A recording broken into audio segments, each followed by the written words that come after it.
ಬಾಗಲಕೋಟೆ ಜಿಲ್ಲೆ ಕೋರಮ ಸಮಾಜ ಹುನಗುಂದ ಹಾಗೂ ಇಲಕಲ್ಲ ಉಭಯ ತಾಲೂಕು ಘಟಕಗಳ ವತಿಯಿಂದ ದಿನಾಂಕ ಸೆಪ್ಟೆಂಬರ್ 4, 2025 ರಂದು ಕಾಯಕಯೋಗಿ ಶ್ರೀ ಶಿವಶರಣ ನುಲಿಚಂದಯ್ಯನವರ 918ನೇ ಜಯಂತ್ಯೋತ್ಸವ ಹಾಗೂ ಪ್ರತಿಭಾವಂತ ವಿದ್ಯಾರ್ಥಿಗಳಿಗೆ ಹಾಗೂ ಸಾಧಕರು ಮತ್ತು ಗಣ್ಯಮಾನ್ಯರ ಸನ್ಮಾನದ ವೇದಿಕೆಯ ಉದ್ಘಾಟನಾ ಸಮಾರಂಭವು ಶ್ರೀ ಋಷಿಬೇಂದ್ರ ದೇಶಿಕೇಂದ್ರ ಮಹಾಸ್ವಾಮಿಗಳು ಹಾಗೂ ಶ್ರೀ ನಾಗಭೂಷಣ ಶ್ರೀಗಳು ಮತ್ತು ಶ್ರೀ ಶಿವಕುಮಾರ ಸ್ವಾಮಿಗಳ ದಿವ್ಯ ಸಾನ್ನಿಧ್ಯದಲ್ಲಿ ಹಾಗೂ ಕರ್ನಾಟಕ ವೀರಶೈವಲಿಂಗಾಯತ ಅಭಿವೃದ್ಧಿ ನಿಗಮದ ಅಧ್ಯಕ್ಷರು ಮತ್ತು ಕ್ಷೇತ್ರದ ಶಾಸಕ ವಿಜಯಾನಂದ ಎಸ್ ಕಾಶಪ್ಪನವರ ನೇತೃತ್ವದಲ್ಲಿ ಹಾಗೂ ಕೋರಮ ಸಮಾಜದ ಉಭಯ ತಾಲೂಕು ಘಟಕಗಳ ಅಧ್ಯಕ್ಷರಾದ ಸಂಗಪ್ಪೈಲ್ ಸಂಗಮದ ಮತ್ತು ತುಕಾರಾಮ ಭಜಂತ್ರಿರ ಉಪಸ್ಥಿತಿಯಲ್ಲಿ ಹುನಗುಂದ ಪಟ್ಟಣದ ಬಸವ ಮಂಟಪದ ಆವರಣದಲ್ಲಿ ಜರುಗಿತು.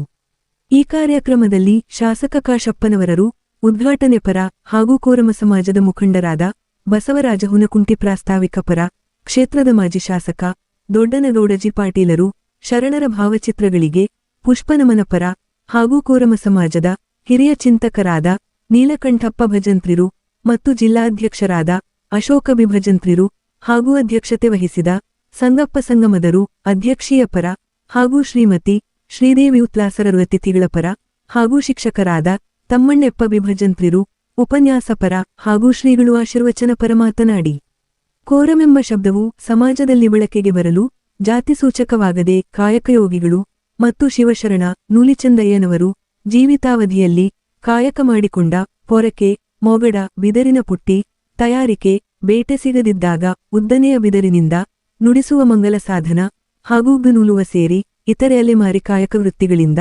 ಪ್ರಸ್ತಾಪಿಸುತ್ತಾ ಶುಭ ಕೋರುವ ಶಬ್ದವು ಹುಟ್ಟಿಗೆ ಕಾರಣವಾದ ಇತಿಹಾಸವನ್ನು ಪ್ರಸ್ತಾಪಿಸಿದರು. ನಂತರ ದೇಶ ಪರದೇಶಗಳ ತುಳಿತಕ್ಕೆ ಒಳಗಾದ ಸಮುದಾಯಗಳಲ್ಲಿ ಕಲ್ಯಾಣಕ್ಕೆ ಬಂದು 12ನೇ ಶತಮಾನದಲ್ಲಿ ಬಸವಣ್ಣವರ ವಿಚಾರಕ್ರಾಂತಿಯಿಂದ ಅವರ ಅನುಯಾಯಿಗಳಾದ ಶರಣರಲ್ಲಿ ನೂಲಿಚಂದಯ್ಯನವರು ತಮ್ಮ ಕಾಯಕನಿಷ್ಠೆ ನಿತ್ಯದಾಸೋಹದಂತಹ ಪರೋಪಕಾರಗೈಯುತ್ತಾ ತಮ್ಮ ಜೀವಿತಾವಧಿಯಲ್ಲಿ ಲೋಕ ಕಲ್ಯಾಣಕ್ಕಾಗಿ 48 ವಚನಗಳು ಬರೆದು ಕಾಯಕದಿಂದ ಶಿವನನ್ನೇ ಶಿಷ್ಯವನ್ನಾಗಿಸಿಕೊಂಡು ಕಾಯಕನಿಷ್ಠೆ ಮೆರೆದಿದ್ದನ್ನು ಪ್ರಸ್ತಾಪಿಸಿದರು. ನಂತರ ಪ್ರಸ್ತುತ ಸಂದರ್ಭದಲ್ಲಿ ಕೋರಮ ಸಮಾಜವು ಶೈಕ್ಷಣಿಕ, ಸಾಮಾಜಿಕ, ಆರ್ಥಿಕ, ರಾಜಕೀಯ, ಉದ್ಯೋಗದಿಂದ ತುಳಿತಕ್ಕೆ ಒಳಗಾಗಿದ್ದು ಹಾಗೂ ವಸತಿ ಕಾಲೋನಿಗಳು, ಮೂಲಸೌಕರ್ಯಗಳ ಅಭಿವೃದ್ಧಿಯಿಲ್ಲದೆ ಬಹಳಷ್ಟು ಹಿಂದುಳಿದನ್ನು ಪ್ರಸ್ತಾಪ ಮಾಡಿದರು.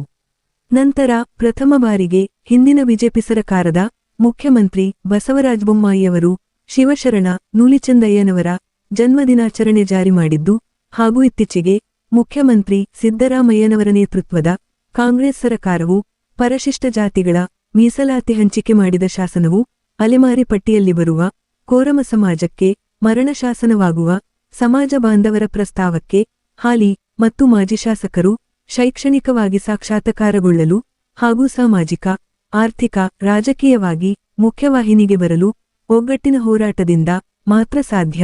ಹಾಗಾಗಿ ಆ ಪ್ರವೃತ್ತಿ ಮೈಗೂಡಿಸಿಕೊಳ್ಳಿ ಎಂದು ಕಿವಿಮಾತು ಹೇಳಿದರು.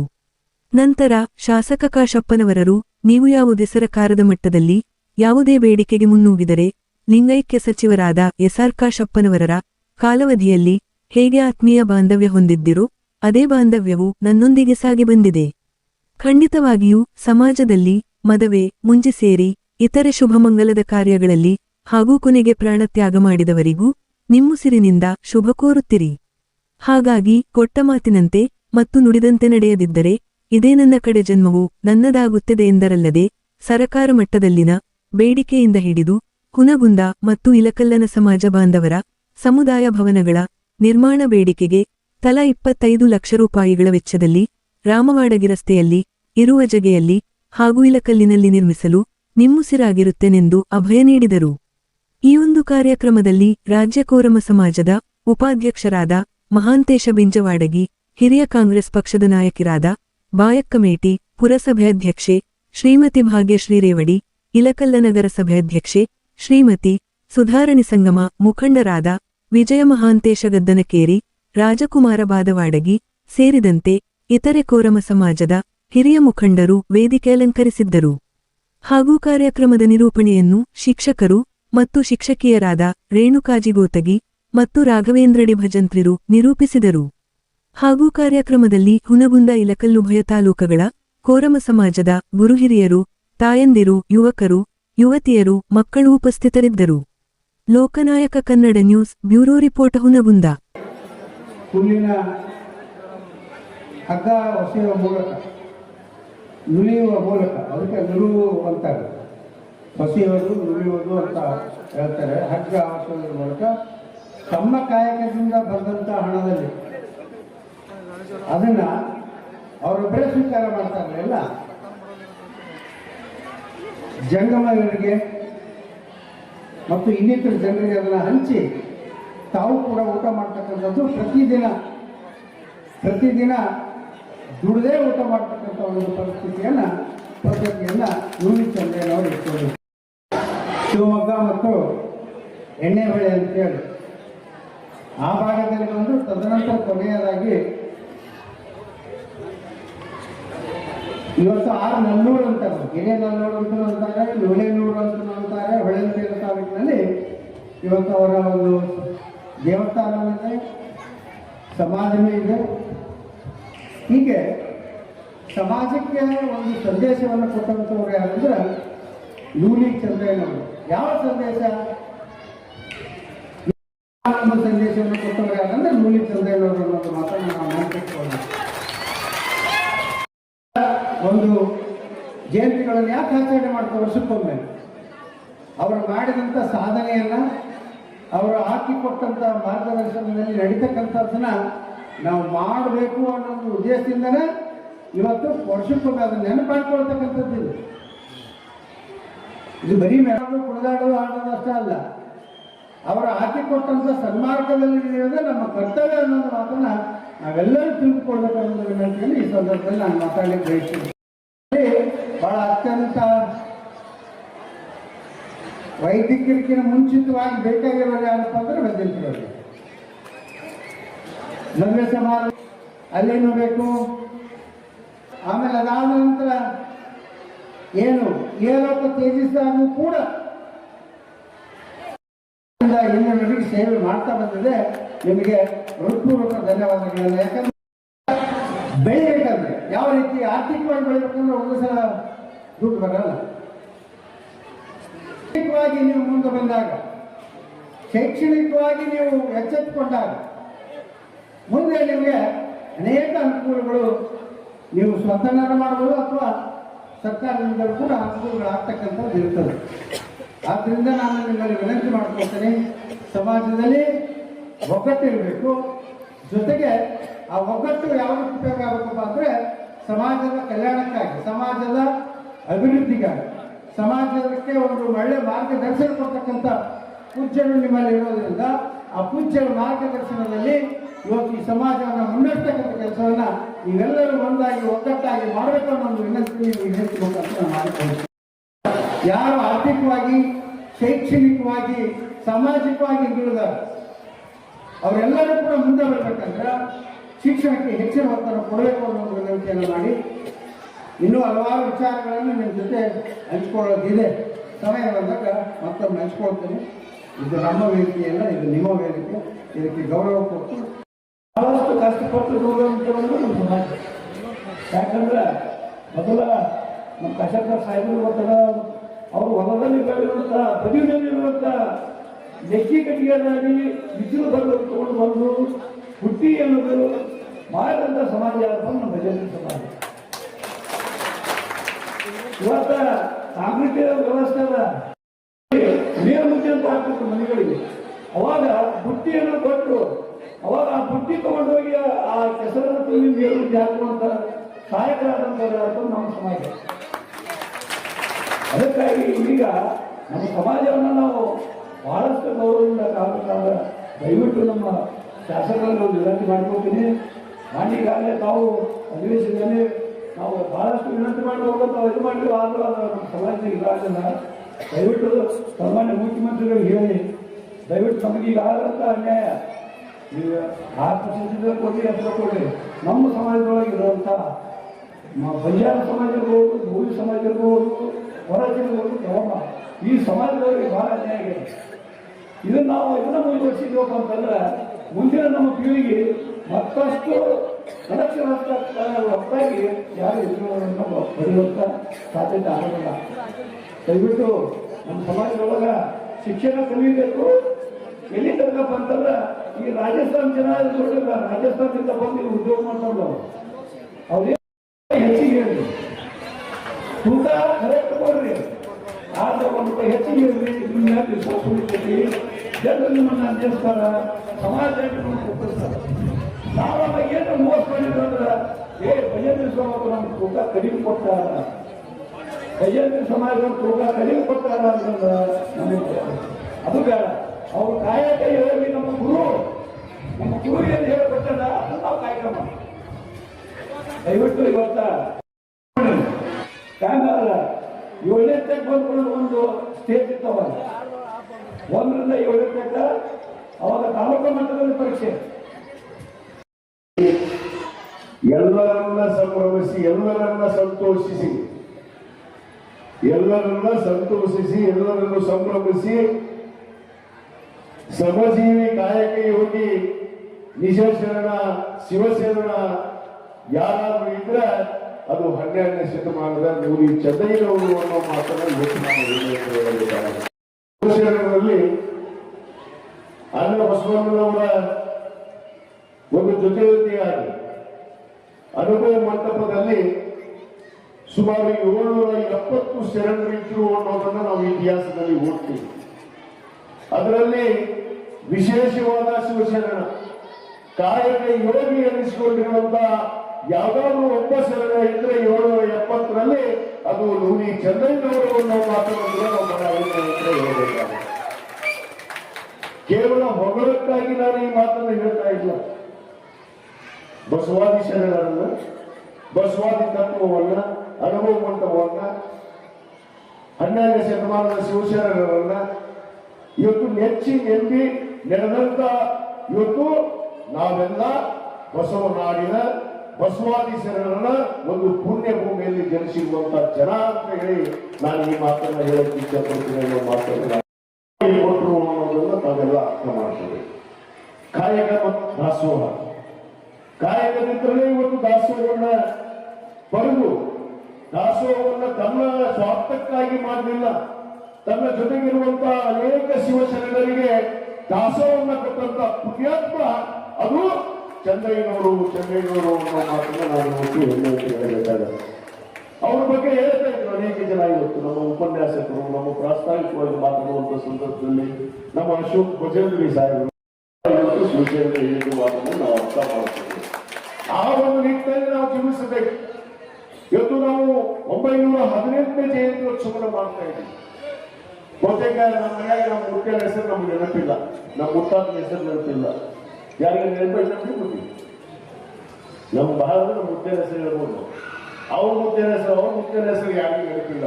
ಆದ್ರೆ ನೂರಿ ಚೆನ್ನೈನವರ ಹೆಸರು 918 ವರ್ಷ ಆದರೂ ಅವರನ್ನ ನಾವು ನೆನೀತೀವಿ, ಅವರ ಸಂದೇಶ ನೆನೀತೀವಿ ಅಂದ್ರೆ ಅವರು ಮಾಡಿರುವಂತಹ ಕಾಯಕ, ದಾಸೋಹ, ಗುರು ಲಿಂಗ ಸಂಗಮವನ್ನು ಹೆಚ್ಚಿ ಈ ನಾಡಿಗೆ ಕೊಟ್ಟಿರುವಂತಹ ಅವರ ಸಂದೇಶಗಳು, ಅವರ ಒಂದು ಸಂದೇಶದಿಂದ ನಾವು ಇವತ್ತು ಮನುಷ್ಯರಾಗಿ ಜೀವನವನ್ನು ಸಾಗಿಸೋದನ್ನು ಕೂಡ ಕಲ್ತಿದ್ದೀವಿ ಅನ್ನೋದನ್ನು ಕೂಡ ನಾವು ಇಟ್ಕೊಂಡು ನೆನೀಬೇಕಾಗುತ್ತೆ.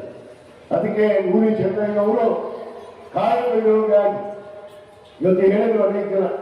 ಒಂದು ಕಡೆ ಸರಸ್ವತಿ, ಸಾಕ್ಷಾತ್ ಸರಸ್ವತಿ ಪುತ್ರರು ಯಾರು ಅಂತಂದ್ರೆ ಅದು ಇವತ್ತು ಭಜಂತ್ರಿ ಸಮಾಜ, ಇವತ್ತು ಬರುವ ಸಮಾಜ ಅನ್ನೋ ಮಾತನ್ನು ಕೂಡ ಹೇಳಬೇಕಾಗುತ್ತೆ. ಯಾಕಂದ್ರೆ ತಮ್ಮ ಉಸಿರನ್ನು ಕೊಟ್ಟು ಇವತ್ತು ಹುಟ್ಟಿದಾಗಬೇಕು, ಮದುವೆ ಮುಂಚೆಗೆ ಬೇಕು, ಮನೆಯಲ್ಲಿ ಯಾವುದೇ ಒಂದು ಕಾರ್ಯ ನಡೆದರೂ ಕೂಡ ಇವತ್ತು ಅದೇ ನೂರಿ ಚಂದ್ರಯ್ಯನವರು 12ನೇ ಶತಮಾನದ ಶರಣರು ನಮಗೆ ಹೇಳಿಕೊಟ್ಟಿದ್ರು. ಅದನ್ನು ನಾವು ಕಲಿಬೇಕಾಗಿದೆ. ಇದ್ದಿದ್ದಂಗೆ ಮಾತಾಡ ಇಲ್ಲಾಂದ್ರೆ ಬಣ್ಣ ಹಚ್ಚಿ ಮಾತಾಡೋದು ಬೇಡ. ನಾವು ಬಣ್ಣ ಹಚ್ಚೋರು ಅಲ್ಲ. ನಾವು ಏನಂದ್ರೆ ವರ್ಣ ಇವತ್ತು ವರ್ಗ ರಹಿತ ಸಮಾಜವನ್ನು ನಿರ್ಮಾಣ ಮಾಡಿ, ವರ್ಗನೇ ಇರಲಿಲ್ಲ ನಮಗೆ 12ನೇ ಶತಮಾನದಲ್ಲಿ. ನಾವೆಲ್ಲ ವರ್ಗ ರಹಿತ ಸಮಾಜ ಹೇಳೋದು. ಬಹುತೇಕ ಇವತ್ತು ನಾವು ಅನೇಕ ರೀತಿಯಲ್ಲಿ, ನಾನಾ ರೀತಿಯಲ್ಲಿ ನಮ್ಗೆ ಹೆಂಗ್ ಬೇಕಂದ್ರೆ ನಾವು ನಮ್ಮನ್ನು ಸೃಷ್ಟಿ ಮಾಡ್ಕೊಂಡಿದ್ದೀವಿ. ನಮ್ಮನ್ನು ನಾವು ಯಾವ ಜಾತಿಗೆ ಬೇಕಾದ್ರೂ ನಾವು ಸೇರಿಸ್ಕೊಂಡಿದ್ದೀವಿ. ಆದ್ರೆ 12ನೇ ಶತಮಾನದಲ್ಲಿ ಹಾಗಿರ್ಲಿಲ್ಲ. ವರ್ಗ ರಹಿತ ಸಮಾಜವನ್ನು ನಿರ್ಮಾಣ ಮಾಡಿದವರು ಯಾರು? ಅಣ್ಣ ಬಸವಣ್ಣನವರು, ವಿಶ್ವಗುರು ಬಸವಣ್ಣನವರು. ಆ ವರ್ಗ ರಹಿತ ಸಮಾಜವನ್ನ ಕಾಯಕದ ಮೇಲೆ ಅವರನ್ನ ಇವತ್ತು ಗುರುತಿಸಲಾಯಿತು. ಅವರ ಜಾತಿ ಧರ್ಮದ ಮೇಲೆ ಅಲ್ಲ ಅನ್ನೋದನ್ನು ಕೂಡ ನಾವು ಇವತ್ತು ಬಹಳ ಸ್ಪಷ್ಟವಾಗಿ ಈ ವೇದಿಕೆಯಲ್ಲಿ ಅರ್ಥ ಮಾಡ್ಕೋಬೇಕು. ಇವನಾರವ ಅಂತ ನೆನೆಸಿರಯ್ಯ, ಇವ ನಮ್ಮ ಮನೆಯ ಮಗ, ನಮ್ಮವ ಏನಯ್ಯ ಕೂಡಲ ಸಂಗಡ ಏನು ನಾವೆಲ್ಲ ಕಾಯಕದ ಮೇಲೆ ನಮ್ಮನ್ನ ಬೇರೆಪಡಿಸಲಾಗಿದೆ. ನಾವು ನೀವು ಬೇರೆ ಅಲ್ಲ. ಇವತ್ತು ನಾನು ವೀರಶೈವ ಲಿಂಗಾಯತ ಅಭಿವೃದ್ಧಿ ನಿಗಮದ ಅಧ್ಯಕ್ಷನಾಗಿದ್ದೀನಿ. ಬಹುತೇಕ ನಾನು ವೀರಶೈವ ಲಿಂಗಾಯತ ಅಭಿವೃದ್ಧಿ ನಿಗಮದ ಅಧ್ಯಕ್ಷರಾದ ಮೇಲೆ ಬುದ್ಧಿ ಆಶ್ಚರ್ಯ ಅಂದ್ರೆ ವೀರಶೈವ ಲಿಂಗಾಯತ ಒಪ್ಪಂದಗಳು ಎಷ್ಟಿದಾವೆ ಅನ್ನೋದನ್ನ ತೆಗೆದು ನಾನು ನೋಡಿದೆ. ಅಲ್ಲಿ ಭಜಂತ್ರಿ ಸಮುದಾಯ ಕೂಡ ವೀರಶೈವ ಲಿಂಗಾಯತ ಅಭಿವೃದ್ಧಿ ನಿಗಮದಲ್ಲಿ ತಮಗೆ ಇವತ್ತು ಸ್ಥಾನ ಮಾಡಬೇಕು. ಇವತ್ತು ಅವಕಾಶಗಳಿದಾವೆ. ಸುಮಾರು ವೀರಶೈವ ಲಿಂಗಾಯತ ಅಭಿವೃದ್ಧಿ ನಿಗಮದಿಂದ 9 ಯೋಜನೆಗಳನ್ನ ಕೊಡ್ತೀವಿ. ಜೀವಜಲ, ಬಸವ ಬೆಳಕು, ಕಾಯಕ ಕಿರಣ, ಸಾರಥಿ ಯೋಜನೆ, ಸ್ವಯಂ ಉದ್ಯೋಗ, ಈ ಎಲ್ಲವನ್ನ ಕೊಡೋ ಜೊತೆಗೆ ವಿದೇಶದ ಅಲ್ಲಿ ಅಭ್ಯಾಸ ಮಾಡೋದಕ್ಕೆ ನಮ್ಮ ಮಕ್ಕಳಿಗೆ, ಈ ಒಳಪಂಗಡಗಳಲ್ಲಿ ಬರುವಂತಹ ಮಕ್ಕಳಿಗೆ ನಾನು ಅಧ್ಯಕ್ಷ ಆದವರೆಗೆ ಕೇವಲ 20 ಲಕ್ಷ ರೂಪಾಯಿ. ಬುದ್ಧಿ ನಾನು ಬಂದ ಮೇಲೆ ಅಧ್ಯಕ್ಷನಾದ ಮೇಲೆ ಇವತ್ತು ಒಬ್ಬ ವಿದೇಶಿಕ ನಮ್ಮ ಸಮಾಜದ ಈ ಒಳಪಂಗಡದಲ್ಲಿ ಯಾರಾದರೂ ವಿದ್ಯಾರ್ಥಿಗಳು ವಿದೇಶಿಕ ಅಭ್ಯಾಸ ಮಾಡಕ್ಕೆ ಹೋದ್ರೆ 50 ಲಕ್ಷ ಅನುದಾನವನ್ನು ಇವತ್ತು ನಾವು ಕೊಡ್ತಾ ಇದ್ದೀವಿ. ಇದರ ಸದುಪಯೋಗವನ್ನು ಪಡ್ಕೋಬೇಕು. ಅಲ್ಲಿ ಇದಾವೆ ಕೆಲವಷ್ಟು ಸಮುದಾಯಗಳು, ಆದ್ರೆ ಕೆಲವು ಜನಕ್ಕೆ ಅದು ಗೊತ್ತೇ ಇಲ್ಲ. ಅದಕ್ಕೆ ನಾನು ಇವತ್ತು ಬಹಿರಂಗವಾಗಿ ಈ ವೇದಿಕೆ ಮುಖಾಂತರ ತಮಗೆ ಹೇಳಕ್ಕೆ ಇಚ್ಛೆ ಪಡ್ತೇನೆ. ಇದರ ಸದುಪಯೋಗವನ್ನು ಕೂಡ ತಾವು ಪಡ್ಕೊಳ್ಳುವಂತವ್ರಾಗೆ ಇವತ್ತು ಏನು ಎಲ್ಲ ಸಮುದಾಯಗಳು ಇವತ್ತು ಒಗ್ಗಟ್ಟಾಗಿ ಪಕ್ಷಾತೀತವಾಗಿ ಇವತ್ತು ಈ ಕಾರ್ಯಕ್ರಮವನ್ನು ಏನು ಮಾಡಿದ್ರಿ, ನಿಮಗೆ ನಾನು ಕೋಟಿ ಧನ್ಯವಾದಗಳನ್ನು ನಾನು ಹೇಳಲು ಬಯಸ್ತೇನೆ. ಸಮಾಜ ಒಗ್ಗಟ್ಟಾಗಬೇಕು. ಸಮಾಜ ಸಾಮಾಜಿಕವಾಗಿ, ಧಾರ್ಮಿಕವಾಗಿ, ಶೈಕ್ಷಣಿಕವಾಗಿ, ರಾಜಕೀಯವಾಗಿ ಕೂಡ ಪ್ರಗತಿಯನ್ನು ಹೊಂದಬೇಕು. ಕೇವಲ ಶಿಕ್ಷಣ ಸಾಮಾಜಿಕವಾಗಿ ಅಂದರೆ ನಡೆಯುವುದಿಲ್ಲ. ಇವತ್ತು ರಾಜಕೀಯವಾಗಿ ಕೂಡ ಪ್ರಜ್ಞೆ ಬರಬೇಕು, ರಾಜಕೀಯವಾಗಿ ಕೂಡ ತಮಗೆ ಅಧಿಕಾರ ಸಿಗಬೇಕು ಅನ್ನೋದನ್ನ ಇವತ್ತು ಈ ವೇದಿಕೆ ಮುಖಾಂತರ ಪ್ರತಿಪಾದಿಸಲು ಬಯಸ್ತೀನಿ ಬಂಧುಗಳೇ. ಯಾಕಂದ್ರೆ ಒಂದು ಕಾಲ ಇತ್ತು, ಬಹುತೇಕ ಅನೇಕ ಜನ ಸದಸ್ಯರಾದ್ರು ಅಂತೇಳಿ ನಮ್ಮ ಸ್ನೇಹಿತರು, ಸಮಾಜದ ಮುಖಂಡರು ಹೇಳಿದ್ರು. ಬಹಳ ಜನ ಸಮಾಜ ವಿಧಾನಸೌಧ ಮಟ್ಟಕ್ಕೆ, ಅದರ ಮುಂದವರೆಗೂ ಲೋಕಸಭಾ ಮಟ್ಟಕ್ಕೆ ತಾವು ಗುರುತಿಸಿಕೊಂಡು ಸಮಾಜದಲ್ಲಿ ಬೆಳಿಬೇಕು ಅನ್ನೋದು ನನ್ನ ವೈಯಕ್ತಿಕವಾದ ಅಭಿಲಾಷೆ ಇದೆ ಅನ್ನೋ ಮಾತ್ರ ಕೂಡ ನಾನು ಹೇಳಕ್ಕೆ ಇಷ್ಟಪಡ್ತೇನೆ. ಇವತ್ತು ಅಂದಾಗ ಇವತ್ತು ಸಮಾಜ ಮುಂದೆ ಬರೋದಕ್ಕೆ ಸಾಧ್ಯ. ಸಂಘಟಿತಾಗಿ, ಸಾಮಾಜಿಕವಾಗಿ, ಶಿಕ್ಷಣಕ್ಕೆ ಅಷ್ಟೇ ನಾವು ಒತ್ತನ್ನು ಕೊಟ್ಟು ಶಿಕ್ಷಣವಂತರ ಆಗಲೇ ಆಗಬೇಕು.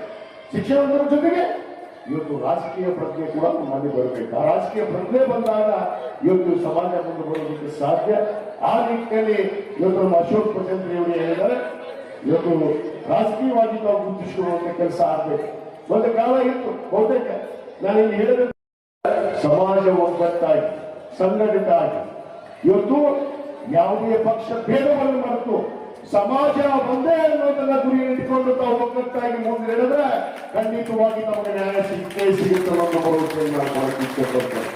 ಯಾಕಂದ್ರೆ ನಾನು ಸಮಾಜದಲ್ಲಿ ಗುರುತಿಸಿಕೊಳ್ಳುವಂಥವ್ರು ಹೋರಾಟದಲ್ಲಿ ಆ ಹೋರಾಟದ ಇವತ್ತು ಏನಿವತ್ತು ಆ ರೂಪುರೇಷೆಗಳು ಏನಿದಾವೆ ಅನ್ನೋದು ನನಗೆ ಅರ್ಥ ಆಗುತ್ತೆ. ಆ ಅರ್ಥವನ್ನ ತಿಳಿಸುವಂತ ಸರ್ಕಾರದ ಕಣ್ಣು ತಿಳಿಸ್ಬೇಕಂದ್ರೆ ನಾವು ಒಗ್ಗಟ್ಟಾಗುವಂಥದ್ದು ಬಹಳ ಅವಶ್ಯಕತೆ ಇದೆ. ಬಹುತೇಕ ಒಳ ಮೀಸಲಾತಿಯಲ್ಲಿ ಇವತ್ತು ಗಟ್ಟಿ ನಿರ್ಧಾರವನ್ನು ತೆಗೆದುಕೊಂಡು ಎಷ್ಟೇ ಸರ್ಕಾರ ಪಕ್ಕ ಹೋಗಿದಾವೆ, ಒಳ ಮೀಸಲಾತಿಯನ್ನು ಕೊಡುವಂತ ಕೆಲಸ ಮಾಡಲಿಲ್ಲ, ಸದಾಶಿವ ಆಯೋಗದ ಬಗ್ಗೆ ಮಾತಾಡಲಿಲ್ಲ.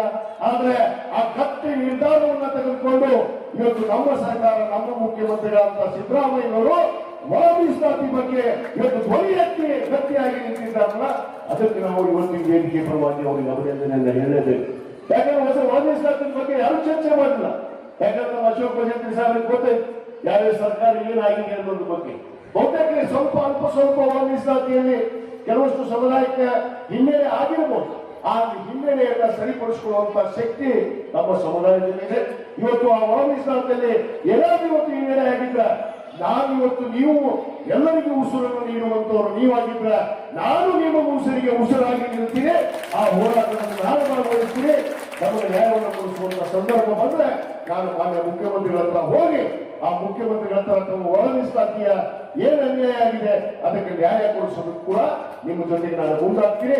ಇದೀಗ ನನ್ನ ಪೂಜೆಗೆ ನಾನು ಬಹಿರಂಗವಾಗಿ ನನ್ನ ಮಾತನ್ನು ಕೊಡ್ತೀನಿ. ನಿಮ್ಮ ಪಾದ ಸಾಕ್ಷಿಯಾಗಿ ನೀವು ಇದೇ 10ನೇ ತಾರೀಕು ಹೋಗೋದಕ್ಕೆ ನೀವು ಸಿದ್ಧತೆ ಆಗಿದ್ದೀರಿ ಅಂತ ಹೇಳ್ತಾ ಇದ್ದೀರಿ. ನೀವು ಸಿದ್ಧತೆಯನ್ನು ಮಾಡ್ಕೊಂಡ್ರೆ ಅದರ ಮುಂಚೂಣಿಯಲ್ಲಿ ನಿಮ್ಮ ಜೊತೆಗೆ ನಾನು ಮುಖ್ಯಮಂತ್ರಿಗಳ ಬಳಿ ನಾನು ಕೂಡ ಬರ್ತೀನಿ ಅನ್ನೋ ಮಾತನ್ನು ಯಾರಿಗೂ ಅನ್ಯಾಯ ಆಗ್ಬಾರ್ದು.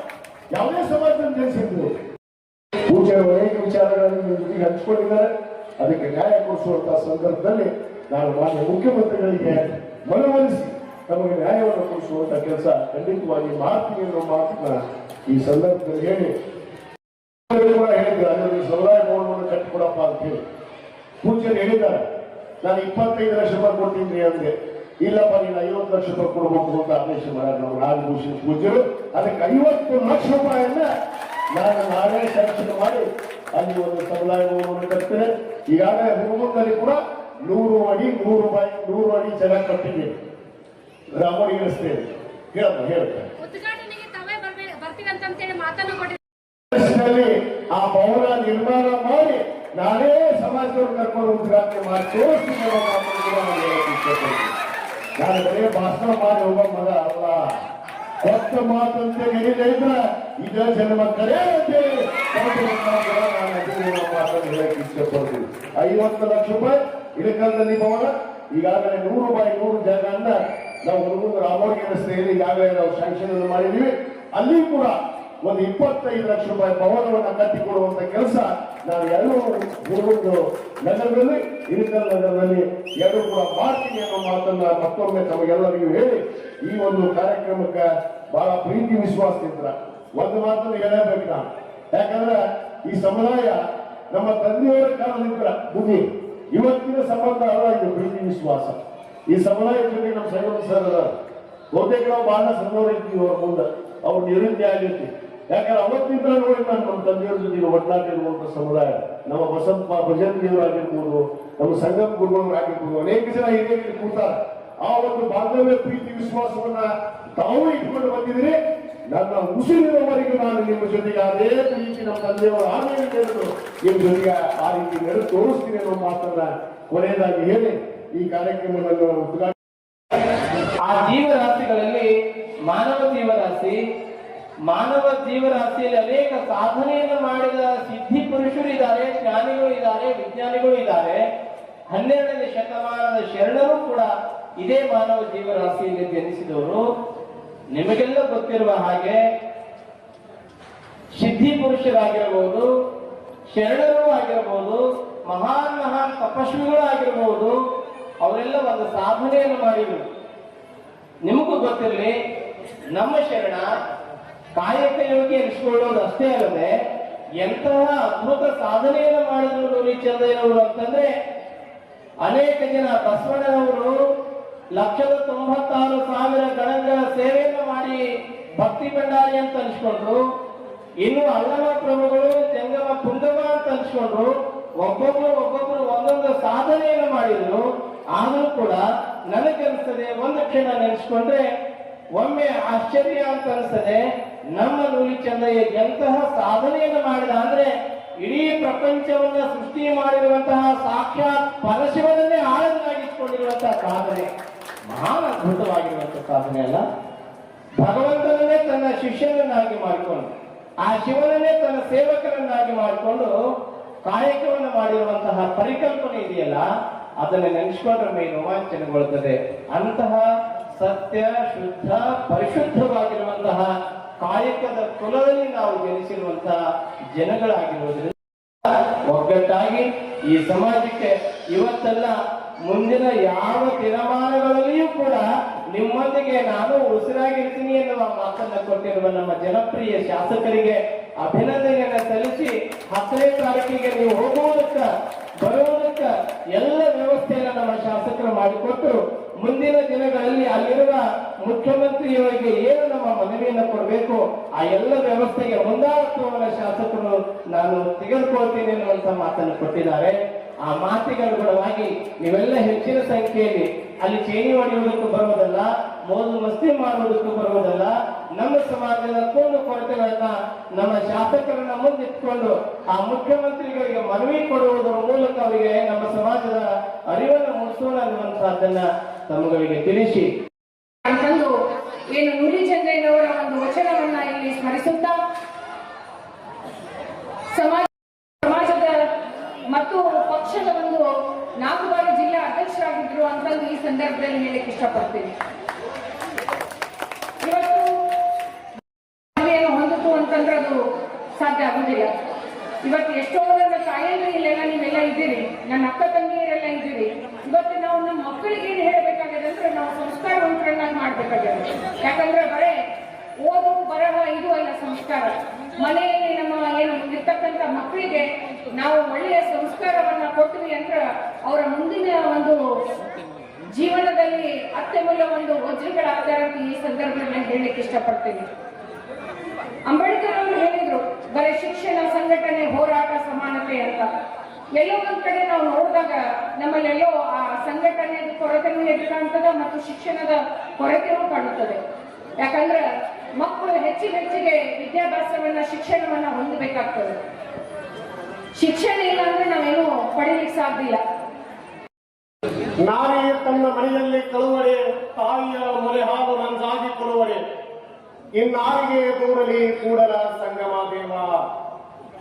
ವಿಶ್ವಗುರು ಬಸವಣ್ಣನವರನ್ನ ಎನ್ನ ಅಂತರಂಗದಲ್ಲಿ ಸ್ಮರಿಸುತ್ತಾ ಸಮಯದ ಶರಣರಿದ್ದರೂ ಕೂಡ ನುಡಿದಂತೆ ನಡೆದಂತಹ ಶರಣರು ಯಾರಾದ್ರೂ ಇದ್ರ ಅದು ಕಾಯಕ ಯೋಗಿಯಾಗಿರತಕ್ಕಂಥ ನುಡಿ ಚಂದಯ್ಯನವರು ಅಂತಕ್ಕಂಥ ಮಾತನ್ನು ನಾವು ಅಭಿಮಾನದಿಂದ ನಾವು ಹೇಳಬೇಕಾಗ್ತೈತಿ ಅಂತ ಹೇಳ್ತಾರೆ.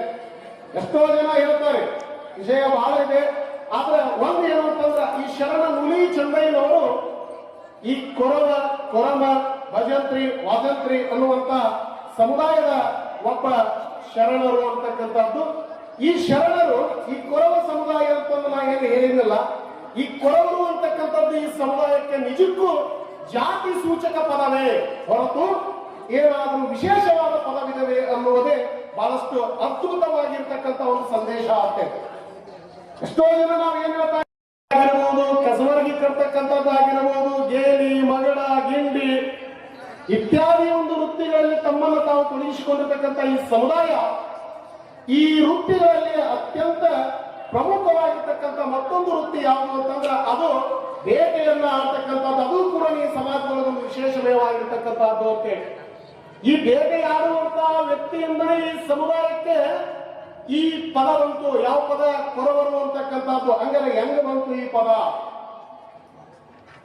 ಈ ಬೇಟೆಯನ್ನ ಹುಡುಕಿಕೊಂಡು ಬರ್ತಾ ಇರ್ತಕ್ಕಂಥ ಬೇಟೆಗಾರ ಏನ್ ಮಾಡ್ತಾನೆ ಅಂತಂದ್ರೆ ಕಾಡಿನಲ್ಲಿ ಇರುವಂತಹ ಬೇಟೆಯನ್ನ ನೋಡ್ತಾನೆ. ಬೇಟೆ ಸಿಕ್ಕಾಗ ಬೇಟೆಯನ್ನು ತೆಗೆದುಕೊಳ್ತಾ ಇದ್ದಾನೆ. ಆ ಬೇಟೆ ಎಂದರೆ ತನ್ನ ತುತ್ತಿನ ಗಡಿಯನ್ನ ಸಾಗಿಸ್ತಾ ಇರತಕ್ಕಂಥ ಒಂದು ಅಲೆಮಾರಿ ಸಮುದಾಯ ಯಾವ್ದಾದ್ರೂ ಇದ್ರ ಅದು ಈ ಕೊರವ ಸಮುದಾಯ ಅಂತೇಳಿ.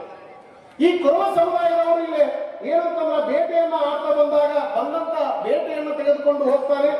ಒಂದು ದಿವಸ ಬೇಟೆಯನ್ನ ಹುಡುಕಲಿಕ್ಕೆ ಆ ಸಮುದಾಯದಲ್ಲಿ ಆ ವ್ಯಕ್ತಿ ಆ ಕಾಡಿನೊಳಗೆ ಬಂದಾಗ ಇಡೀ ಕಾಡನ್ನೇ ಸುತ್ತುವರಿತಾನೆ. ಅಲ್ಲಿ ಯಾವುದೇ ರೀತಿಯ ಒಂದು ಬೇಟೆ ಕಾಣುವುದೂ ಇಲ್ಲ. ಯಾವುದೇ ಒಂದು ಪ್ರಾಣಿಯು ಕೂಡ ಆಹಾರಕ್ಕೇನು ಸಿಗುದಿಲ್ಲ ಅಂತ ವಿಚಾರ ಮಾಡಿ ಮಕ್ಕಳು ಏನ್ ಮಾಡ್ತಾನಂದ್ರೆ ಮುಂದೆ ಹೆಜ್ಜೆ ಹಾಕ್ತಾನೆ. ಕೊನೆಗೆ ಆತನಿಗೆ ಒಂದು ಯಾವುದೂ ಬೇಟೆ ಕೂಡ ಸಿಗುದಿಲ್ಲ, ಒಂದು ಯಾವುದೇ ಪ್ರಾಣಿಯು ಸಿಗುದಿಲ್ಲ.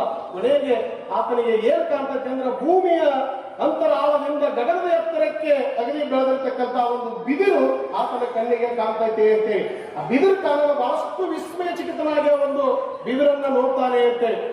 ನೋಡಿ ಏನ್ ಮಾಡ್ತಾನಂದ್ರೆ ಈ ಬಿದಿರನ್ನ ಅದು ಕತ್ತರಿಸಿಕೊಂಡು ಏನಾದ್ರೂ ಇದರಿಂದ ಒಂದು ಸಾಧನವನ್ನು ಮಾಡಬೇಕಲ್ಲ ಅಂತಂದು ತಿಳಿದುಕೊಂಡು ಆ ಬಿದಿರನ್ನ ಕತ್ತರಿಸಿಕೊಂಡು ಮನೆಗೆ ಬರ್ತಾನೆ.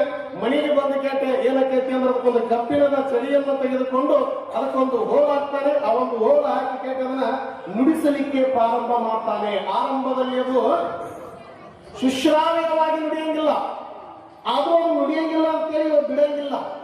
ಅವಾಗ ಏನ್ ಮಾಡ್ತಾನೆ ಅಂತಂದ್ರೆ ಪ್ರಯತ್ನ ಮಾಡಿ ಮಾಡಿ ಮಾಡಿ ಮಾಡಿ ಮಾಡಿ ಕೊನೆಗೆ ಅದನ್ನ ಒಂದು ಸಂಗೀತ ವಾಕ್ಯವನ್ನಾಗಿ ತಯಾರು ಮಾಡ್ತಾನೆ ಆ ಬೇಟೆಗಾರ. ಸಂಗೀತದ ವಾಕ್ಯ ತಯಾರ ಆದ ನಂತರ ಅದನ್ನು ನುಡಿಸಲಿಕ್ಕೆ ಎತ್ತಾದಾಗ ಇಡೀ ಆತನ ಗುಡಿಸಲಿನ ಮುಂದೆ ಇರ್ತಕ್ಕಂಥ ಎಲ್ಲಾ ಸರ್ವ ಜನರು ಏನು ಮಾಡ್ತಾರೆ ಅಂತಂದ್ರೆ ಆ ಬೇಟೆಗಾರನ ಗುಡಿಸಲನ್ನು ಹುಡುಕಿಕೊಂಡು ಆ ಗುಡಿಸಲಿನ ಹತ್ತಿರಕ್ಕೆ ಬರ್ತಾ ಇದ್ದೀವಿ. ಅವಾಗ ಮೇಲ್ವರ್ಗದ ಜನರು ಕೂಡ ಎಲ್ಲಾ ಸಮುದಾಯಗಳಿಗೂ ಕೂಡ ಏನಾಗಲಿ ಆ ಬೇಟೆಗಾರ ಏನ್ ಮಾಡ್ತಾನಂದ್ರೆ ಒಪ್ಪಿಕೊಳ್ತಾ ಇದ್ದಾನೆ ಅಂತೇಳಿ.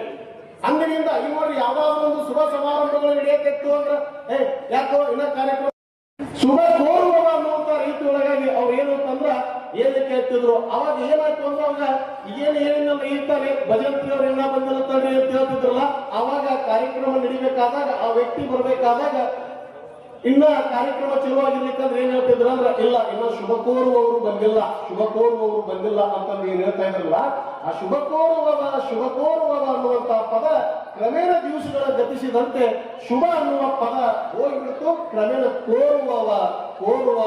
ಕೋರುವವ ಪದ ಆಡಳಿತವಾಗಿ ನಮಗ ಕೊರವ ಅಂತ ಬಂದಿರುವಂತಹ ಪದ ಕನ್ನಡದ ವ್ಯಾಕರಣ ಪರಂಪರೆಯ ಹಿನ್ನೆಲೆಯಲ್ಲಿ ನಾವು ಗಮನಿಸಿದಾಗ ಅದು ಒಂದು ವೃತ್ತಿಯ ಹಿನ್ನೆಲೆಯಲ್ಲಿ ಬಂದಿರತಕ್ಕಂಥ ಶ್ರೇಷ್ಠವಾದ ಪದವೇ ಹೊರತು ಅದು ಜಾತಿ ಸೂಚಕವಲ್ಲ, ವಿಶಿಷ್ಟಮಯವಾಗಿರ್ತಕ್ಕಂಥ ಪದವೇ ಈ ಕೊರವ ಅಂತಕ್ಕಂಥ ಈ ಒಂದು ಸಮುದಾಯಕ್ಕೆ ಸಿಕ್ಕಿರ್ತಕ್ಕಂಥದ್ದು ನಮಗೆ ಅಂತ ಹೇಳ್ತೇವೆ. 12ನೇ ಶತಮಾನದಲ್ಲಿ ಇದೊಂದು ಮಾತು ಹೇಳ್ತಾನೆ ಬಿಟ್ಟು ಬಿಡ್ತೇನೆ. 12ನೇ ಶತಮಾನದಲ್ಲಿ ಬಸವಣ್ಣನವರ ವಿನೂತನ ವಿಚಾರ ಕಾಂತಿಗೆ ಮನಸ್ಸೋತಿರತಕ್ಕಂಥ ಎಷ್ಟೋ ಶರಣರು, ತುಳಿತಕ್ಕೆ ಒಳಗಾಗಿರ್ತಕ್ಕಂಥ ಜನತೆ ಏನ್ ಮಾಡ್ತೈತಿ ಅಂತಂದ್ರೆ ದೇಶ ವಿದೇಶಗಳಿಂದಲೂ ಕೂಡ ಏನ್ ಮಾಡ್ತಂದ್ರೆ ಕಲ್ಯಾಣಕ್ಕೆ ಬರ್ತೈತಿ ಅಂತೇಳಿ ಕಲ್ಯಾಣಕ್ಕೆ ಬಂದು ಅಲ್ಲಿ ಏನು ಅಂತಂದ್ರೆ ಬಸವಣ್ಣನವರ ಅನುಯಾಯಿಗಳಾಗಿ ಬಸವಣ್ಣನವರ ಧರ್ಮ ಚಿಂತನೆಗಳನ್ನು ಅರಿತುಕೊಂಡು ತಮ್ಮದೇ ಆಗಿರ್ತಕ್ಕಂಥ ಕಾಯಕದಲ್ಲಿ ತೊಡಗಿಕೊಂಡಿರ್ತಕ್ಕಂಥ ಸಾಕಷ್ಟು ಜನರು. ಬರೀ ನಮ್ಮ ದೇಶದಿಂದ ಬಂದಿರತಕ್ಕಂಥ ಶರಣರು ಇದ್ದಿಲ್ರಿ. ಅವಾಗ ಅಫ್ಘಾನಿಸ್ತಾನದಿಂದ ಕಲ್ಯಾಣಕ್ಕೆ ಬಂದಿರತಕ್ಕಂಥ ಶರಣರನ್ನ ನಾವು ನೋಡ್ತಾ ಇದೀವಿ ಅಂತಂದ್ರ ಅದು ಬಸವಣ್ಣನವರ ಕಾಲದಲ್ಲಿ ಮಾತ್ರ ಅಂತಕ್ಕಂಥದ್ದು ಅಂತೆ.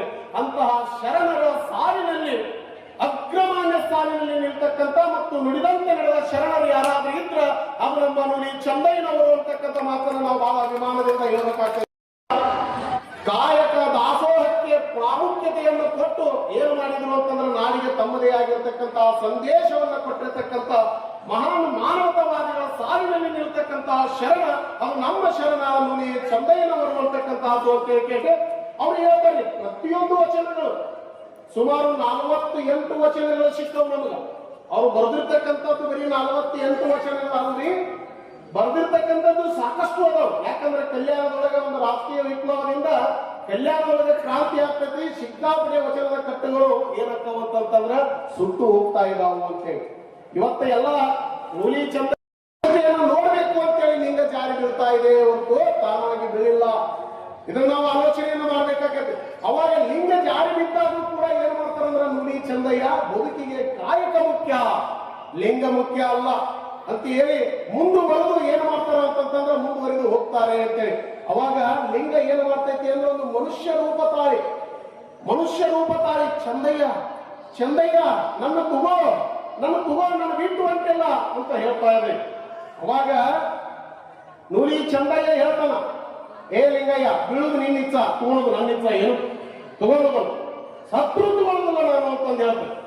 ಯಾರು ಹೇಳಿದ್ರು ತಗೊಳ್ಳೋದಿಲ್ಲ ಅಂತ ಕೇಳಿ ಹೇಳ್ತೈತಿ. ಯಾಕ ಈ ಕಾಯಕದ ನಿಷ್ಠೆಯನ್ನ ಪರೀಕ್ಷೆ ಮಾಡ್ತಾ ಇದೆ ಲಿಂಗಯ್ಯ. ಅದು ಗೊತ್ತಾಗಿ ಏನ್ ಮಾಡ್ತಾ ಇದ್ದಾನೆ ಅಂತಂದ್ರೆ ಲಿಂಗಯ್ಯನನ್ನ ನಾನು ತೆಗೆದುಕೊಳ್ಳುವುದಿಲ್ಲ ಅಂತ ಹೇಳಿ ಆತ ಮುಂದಕ್ಕೆ ಹೊರತಾನೆ.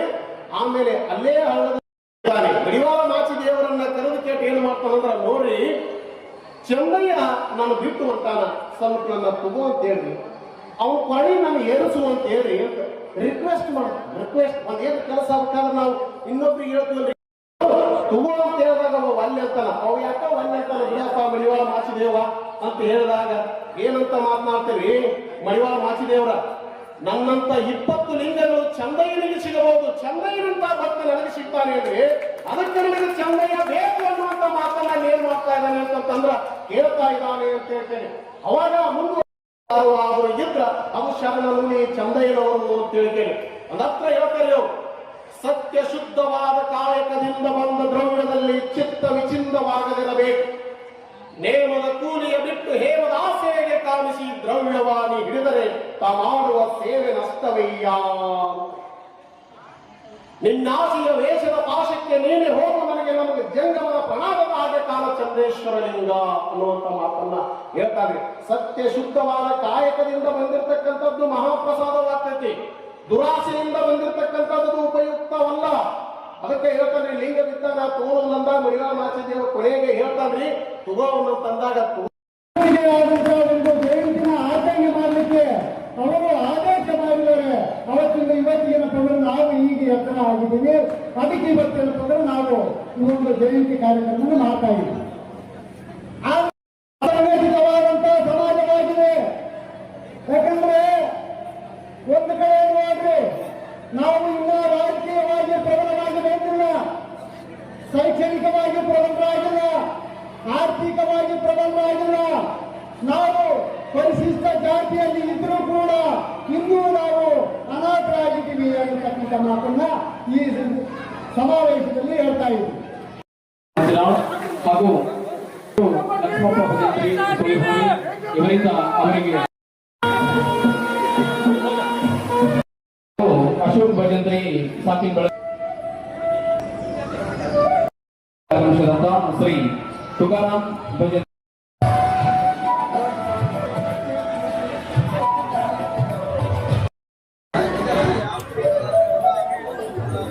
ಜ್ಞಾನಪ್ಪ ಗೋತಗಿ ಸಮಾಜದ ಶ್ರೀ ಬಿಟಿ ವಿಜಯಶಂಕರ್ ಸಂಪಾದಕರು ಸುಳೆಬಾವಿ ಶ್ರೀ ಹಾಗೂ ಲಕ್ಷ್ಮಣ ಗುಡಿಮಣಿ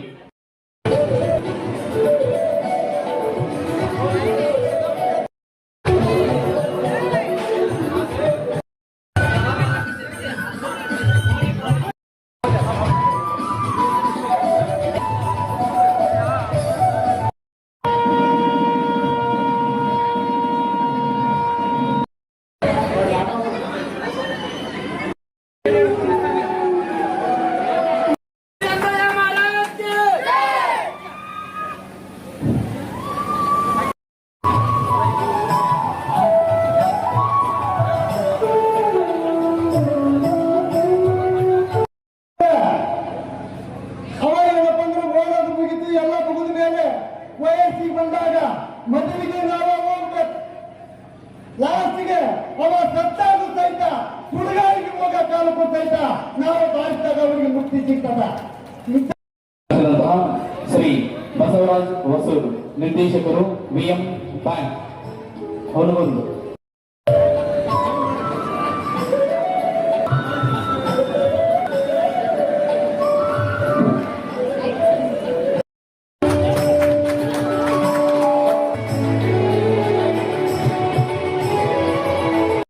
ರಾಮಚಂದ್ರ ಭಜಂತ್ರಿ ಇವರು ಫಲಿತಾಂಶವನ್ನು ತೆಗೆದು ಆ ವಿದ್ಯಾರ್ಥಿ ಈ ನಮ್ಮ ಸಮಾಜದ ಹೆಮ್ಮೆಯನ್ನ ಆ ವಿದ್ಯಾರ್ಥಿ ತಂದಿದ್ದಾನೆ. ಇವರಿಗೆ ಗಣ್ಯರಿಂದ ಸನ್ಮಾನ.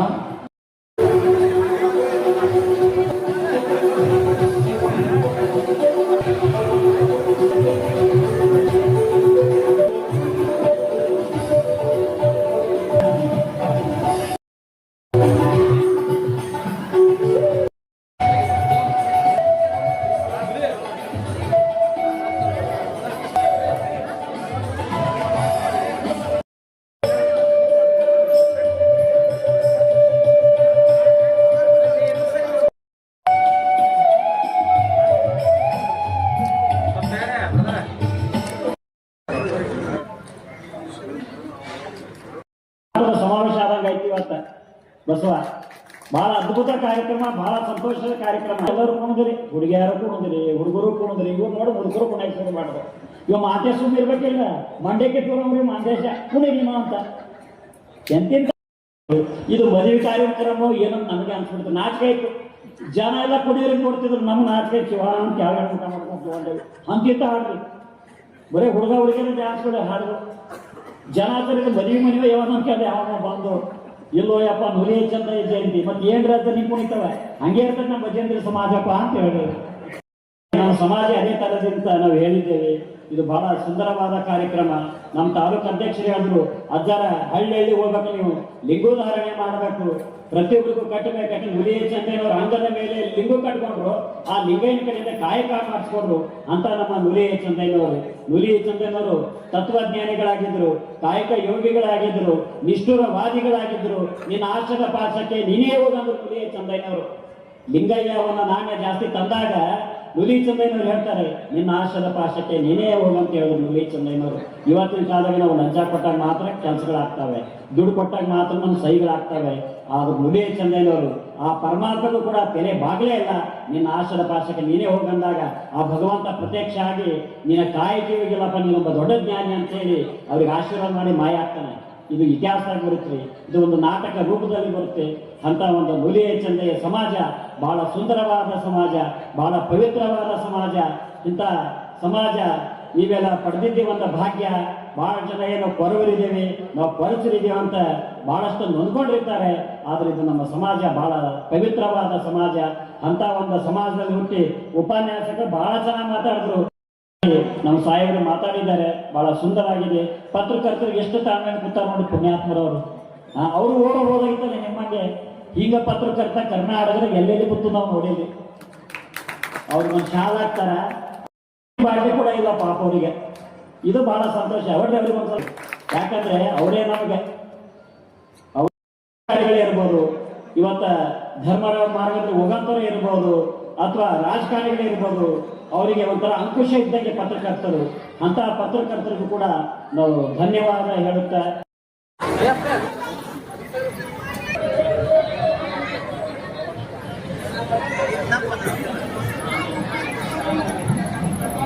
Thank you.